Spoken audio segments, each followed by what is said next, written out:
바로 본론으로 들어가 보죠. 성경 텍스트의 깊은 곳을 파헤치는 이 해설 시간에 오신 걸 환영합니다. 오늘 우리가 살펴볼 부분은요. 단 하나의 장이 성경 전체의 역사를 말 그대로 완전히 뒤집어 놓는 아주 기막힌 순간입니다. 바로 창세기 12장이죠. 상상해 보세요. 어느 날 갑자기 하나님이 나타나서 지금 여러분이 살고 있는 안전한 고향, 사랑하는 가족, 힘들게 쌓아올린 커리어까지 싹 다 버려두고 당장 떠나라고 하시는 겁니다. 목적지 힌트요? 아예 없어요. 그냥 내가 나중에 보여줄게가 전부잖아요? 와, 생각만 해도 숨이 턱 막히지 않나요? 이게 바로 오늘 우리가 파헤쳐볼 이야기의 시작점입니다. 거대한 전환점. 인류 전체에서 단 한 사람으로 여기가 바로 아브람이 서 있던 그리고 구원 역사가 완전히 방향을 트는 거대한 교차로입니다. 이거 진짜 흥미로운 부분인데요. 창세기 1장부터 11장까지는 세상이 어떻게 만들어졌고 홍수가 나고 바벨탑이 세워지고 뭐랄까 인류 전체를 비추는 엄청나게 큰 와이드샷이었거든요.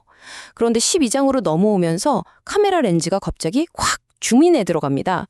전 세계에서 딱 한 사람, 아브람이라는 인물에게 스포트라이트가 꽂히면서 하나님의 아주 특별한 구출 작전이 시작되는 거죠.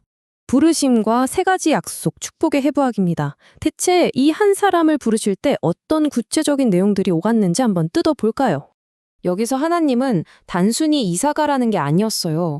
너 자신, 그리고 네가 의지하던 모든 환경에서 완전히 손 떼라. 삶의 방향 자체를 틀어버리라는 엄청난 요구였죠. 사실 우리가 흔히 믿음이라고 하면 뭔가 철저히 계산된 결과나 눈에 보이는 확실한 지도를 원하잖아요. 그런데 여기서 진짜 믿음의 정의가 다시 쓰여집니다. 모든 답을 다 알지 못해도 계산기 두드려본 결과가 당장 안 나와도 오직 그분의 말씀만 믿고 앞을 향해 한 걸음 내딛는 거. 그게 바로 텍스트가 말하는 진짜 믿음인 거죠. 이렇게 말도 안 되는 상황에서 아브람이 순종하니까 하나님이 어마어마한 세 가지 약속을 던져주십니다. 첫째, 큰 민족을 만들어 주겠다. 훗날 이스라엘 민족이 되죠. 둘째, 내 이름을 크게 만들어 주겠다. 이거 기억나세요? 앞장에 나왔던 바벨탑 사람들이 자기들 스스로 이름을 높이려다 처참히 망했잖아요. 그런데 이번엔 하나님이 직접 그 이름을 높여주신다는 거예요. 그리고 셋째, 이게 핵심인데 바로 복의 통로가 될 거라는 약속입니다. 사실 오늘 본문에서 제일 소름 돋는 포인트가 바로 이 구절입니다. 너는 복이 될지라.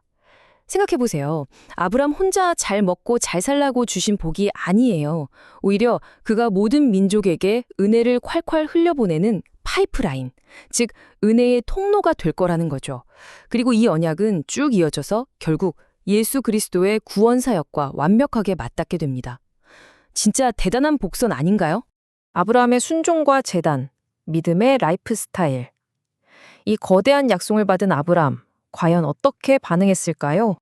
놀랍게도 아브람은 짐 싸서 바로 출발합니다. 지도 한 장 없이 그 미지의 세계로 뚜벅뚜벅 걸어 들어간 거예요. 그리고 마침내 가나안에 도착했을 때 그의 삶을 보면 딱 두 가지 키워드로 요약이 됩니다. 바로 장막과 제단이에요. 장막, 텐트죠. 이 땅이 내 영원한 집이 아니라는 걸 상식합니다. 그리고 제단은 상황이 어찌됐든 내 삶의 한가운데는 철저하게 하나님을 향한 예배가 자리 잡고 있다는 걸 증명하는 거고요. 이걸 보면 믿음의 라이프 스타일이 뭔지 답이 딱 나옵니다. 우리는 본능적으로 좀 편안하고 안전한 걸 원하잖아요. 그런데 참된 믿음은 내 눈앞의 현실보다 보이지 않는 약속을 끈질기게 선택하는 겁니다. 계산기 두드리는 것보다 일단 순종하고 내 눈에 당장 보이는 것보다 언약을 붙들고 세상이 주는 안정감보다 하나님 그분 자체를 내 삶의 1순위에 두는 거죠. 애굽에서의 쓰라린 실패, 공감할 수밖에 없는 결함.